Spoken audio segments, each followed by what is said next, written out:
হে কৃষ্ণ প্রিয়সী প্রাণ অনুগত মন, তোমরা ভালো আছো তো? জানি আজ কৃষ্ণের পাবে যুগল দর্শন।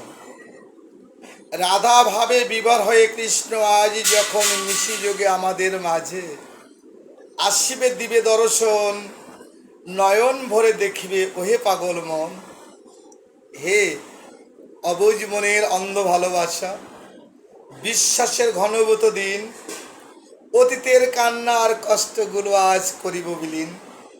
হে গোবিন্দ, হা কৃষ্ণ প্রাণধন, জগতের অকারণেরও কারণ, যিনি জলে স্থলে অন্তরিক্ষে আকাশ ও বাতাসে মিলিত হয়ে জীবের করিবে আশা পূরণ। ভেবেছ দর্শন পাবে? হ্যাঁ, সত্যই পাবে তোমরা। ভগবান শাস্ত্রে বলেছেন, সৎ চিত আর হইল আনন্দ, সচ্চিদানন্দ বিগ্রহ, যিনি সর্বে কারে কারণম ভগবান আমার শ্রীকৃষ্ণ গৌরধন। যিনি গোলকের গোলক বিহারী মৃত্যুঞ্জয় কৈলাসে যিনি সেবাদিদেব মহাদেব, যিনি ভগবানের ভক্তি মহিমামৃত সময় নেই জীবকে আনন্দ দেবার জন্য চৈতন্য জ্ঞান দান করেছে। এগুলো কি তোমাদের মনে নেই? অবশ্যই মনে আছে।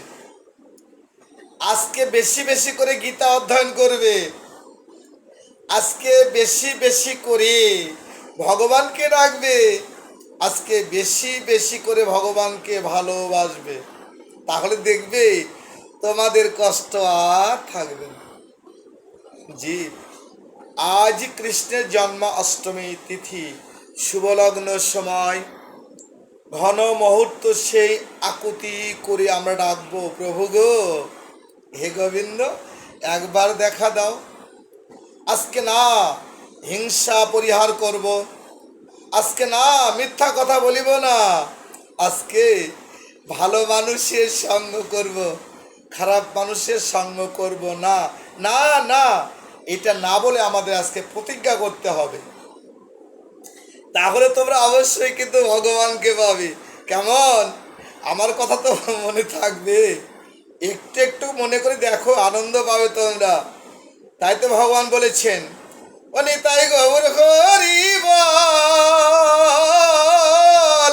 নিত্যানন্দ বল, অদ্বৈত গদাধর শ্রীবাসাদি বল। তোমরা নিতাই গৌর হরি বল, নিত্যানন্দ বল, অদ্বৈত গদাধর শ্রীবাসাদি বল। ভজনের মধ্যে আছে নববিদ্যা ভক্তি, তাহাতে বাড়িবে কৃষ্ণ নাম প্রেম আর ওই ভক্তি। নিতাই গৌর হরি বল, নিত্যানন্দ বল, অদ্বৈত গদাধর শ্রীবাসাদি বল। জয় রাধে, জয় মহাপ্রভু, জয় হরে কৃষ্ণ। হে কৃষ্ণ প্রাণধন কৃপাময় জগৎ, নিতাই গৌর হরি বল।